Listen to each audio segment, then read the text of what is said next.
అసలు మీ బ్యాక్గ్రౌండ్ చూసుకుంటే type writing petticoats కుట్టడం, ఈ చిన్న చిన్న వర్క్స్ చేసుకుని అసలు అమెరికాకి ఎలా వెళ్ళగలిగారు? ఆ థాట్ ఎప్పుడు వచ్చింది మీకు? 97 ఎండింగ్లో అనుకుంటా. One of my cousin came from America. Okay. ఆవిడ మా హస్బెండ్ వాళ్ళ రిలేటివ్, అంటే ఇప్పుడు మాకు కూడా రిలేటివ్ అన్నట్టే. సో అమ్మ వాళ్ళ తరపున. Okay. So she came from America. ఆమెను చూసినప్పుడు నాకు the ways her life style, spending money, మేము ఇద్దరం కలిసి షాపింగ్ వెళ్ళాము, అక్కడ డబ్బులు ఖర్చు పెట్టేది కానీ, ఆమె లైఫ్ స్టైల్ కానీ, బ్లాక్ గూగుల్స్ పెట్టుకొని స్టైల్గా ఉండేది. అదంతా చూసినప్పుడు I love to have that life and I love to give that life to my children. పిల్లలు కూడా పెద్దగా అవుతున్నారు కదా, సో షార్ట్ టైంలో మరి అంత మంచి లైఫ్ రావాలంటే ఈ గవర్నమెంట్ టీచర్ జాబ్తో రాదు కదా. సో ఫ్రెండ్లీగా నేను అడిగిన తనను, ఇలా అమెరికాకి వస్తే నేను సర్వైవ్ అవుతానా, నా కెపాసిటీ సరిపోతుందా, నా ఎడ్యుకేషన్ సరిపోతుంది, అట్లా అడిగితే కొద్దిసేపు ఆలోచించి ఆవిడ అన్నారు, మేబీ యూ సర్వైవ్. ఎందుకంటే ఊర్లో ఎక్కడ పొలంలో పనిచేసిన దానివి ఇవాళ వచ్చి మరి గవర్నమెంట్ టీచర్ జాబ్ చేసుకుంటా కంటికుండా నడుపుకుంటా ఎదిగినావు కదా, సో మేబీ యూ సర్వైవ్ అని ఆవిడ అన్నారు. మేబీ సర్వైవ్ అండర్లైన్ అయిపోయింది ఇక. అంతే ఇక నేను అమెరికా పోయినట్టు డ్రీమ్ చేసుడు, అమెరికా పోతే ఏం చేయాలని ఆలోచించుడు, అట్లా. సో అక్కడ నుండి స్టార్ట్ అయింది మీకు అమెరికా వెళ్ళాలని? వెంటనే ఇక ఆవిడ వెళ్ళిపోయిన తర్వాత వెంటనే అప్పుడు ఏం చేయాలి ఎట్లా అనేది కూడా ఏం నాలెడ్జ్ లేదు. అప్పట్లో ఇన్ని ఇన్స్టిట్యూషన్స్ కానీ, సోషల్ మీడియా కానీ, గూగుల్ కానీ, ఇన్ఫర్మేషన్ గ్యాదరింగ్ కానీ అనేది చాలా పెద్ద విషయం అప్పుడు. ఒక ఫోన్ కాల్ చేయాలంటే కూడా చాలా, అప్పుడు సెల్ ఫోన్ లేవు కదా, మనం ఎస్టీడీ వెళ్ళి వాళ్ళకి కాల్ చేస్తే వాళ్ళు ఎత్తుతారు, లేకపోతే లేదు, ఇన్ఫర్మేషన్ దొరుకుతుంది, లేకపోతే లేదు. దానికి మళ్ళీ చాలా ఖర్చు, చాలా టైము, దానికోసం పోయి మనం ఎస్టీడీకి వెళ్ళాలి. అప్పట్లో లేడీస్ ఎస్టీడీకి వెళ్ళాలంటే అదో సమస్య, అదో వింత విషయం అప్పుడు.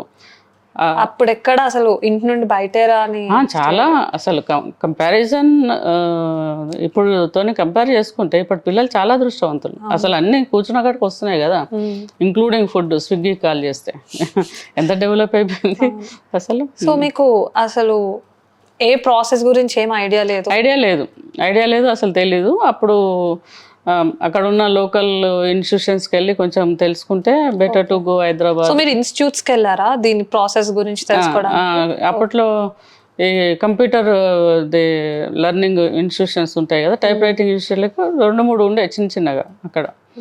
అక్కడికి వెళ్ళి అడిగితే వాళ్ళు అమెరికాకు వెళ్ళేంత నాలెడ్జ్ వాళ్ళకు తెలియలేదు ఏం చేయాలని.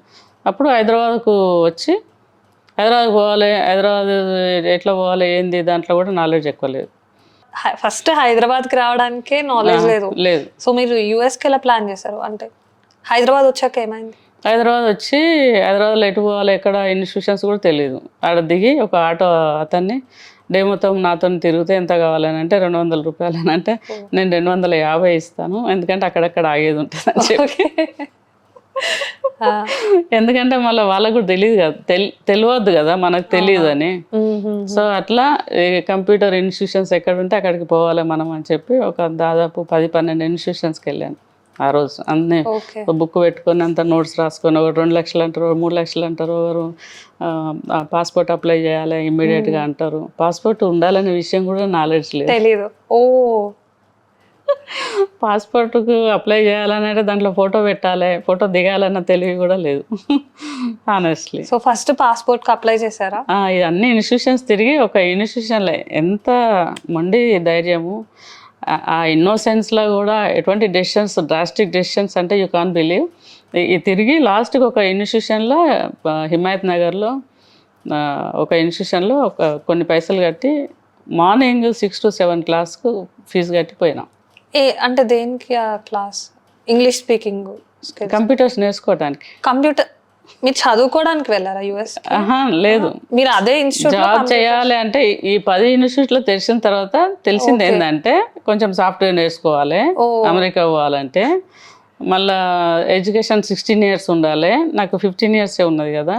సో మళ్ళీ ఒక సంవత్సరం ఏదైనా కోర్స్ చేయాలి, ఇదంతా తెలిసింది అన్నట్టు. సో అక్కడ 1 year జాయిన్ అయిపోయారు హైదరాబాద్ వచ్చి. అప్పటికప్పుడే అదే రోజు అందుకే అంటున్నా, ఇన్నోసెన్స్ అండ్ డ్రాస్టిక్ డెసిషన్స్.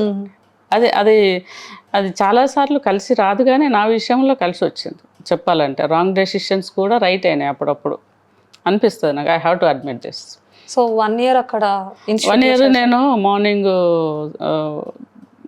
పుష్ఫుల్ అని ఒక ట్రైన్ ఉండే కాజుపేట నుంచి. నేను కాంటికొండ మీద మళ్ళీ సేమ్ 3 గంటలకు లేసుడు, వంట చేసుడు, పిల్లల్ని అయితే పడుకున్న వాళ్ళకే ఇట్లా తుడిచి టవల్తో తుడిచి వేడి టవల్తో తుడిచి బట్టలు యూనిఫామ్ వేసి వచ్చేదాన్ని. అంత కష్టం.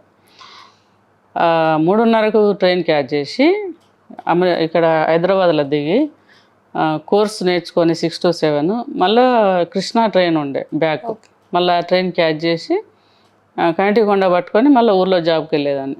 అట్లా 9 months ట్రైనింగ్ చేసిన నేను ఇక్కడ. మీరు ఇక్కడ ట్రైనింగ్ నేర్చుకున్నారు, జాబ్ చేశారు, ఇంట్లో కూడా మేనేజ్ చేశారు.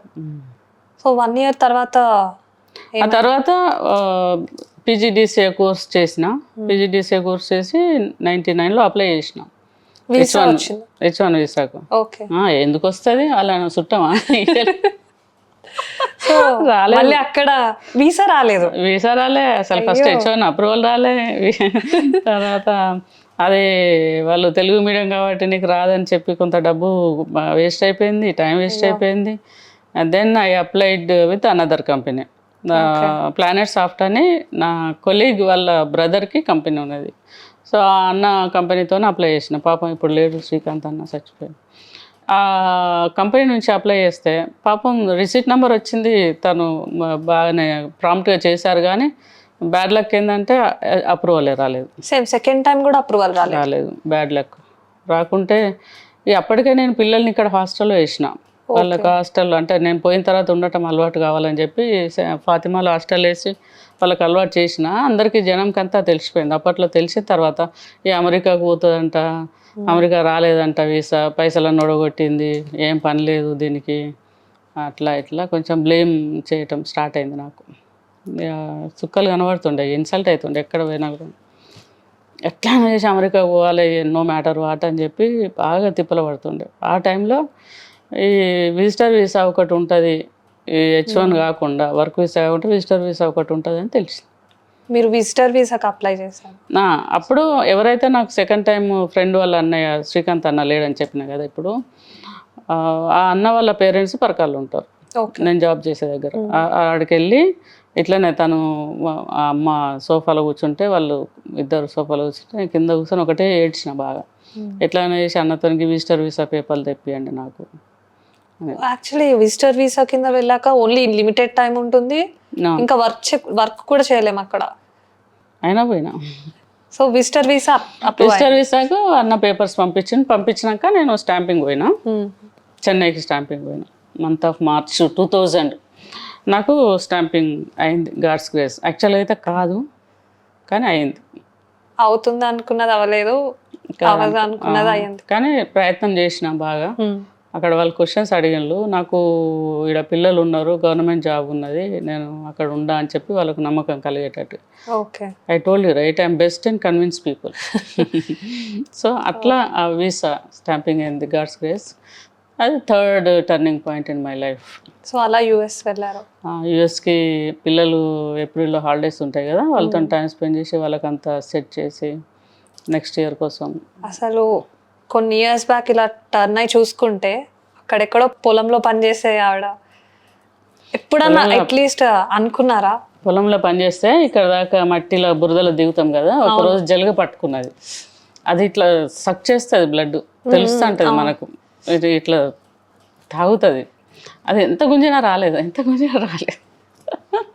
Still remember. అది గుర్తొస్తే ఇట్లా ఇప్పటికి కూడా నాకు భయం అవుతుంది, షివరింగ్ వస్తుంది. కానీ మీరు కూడా అదే పట్టుదల, ఎవరెంత వెనక్కి లాగినా మీరు జరగనే.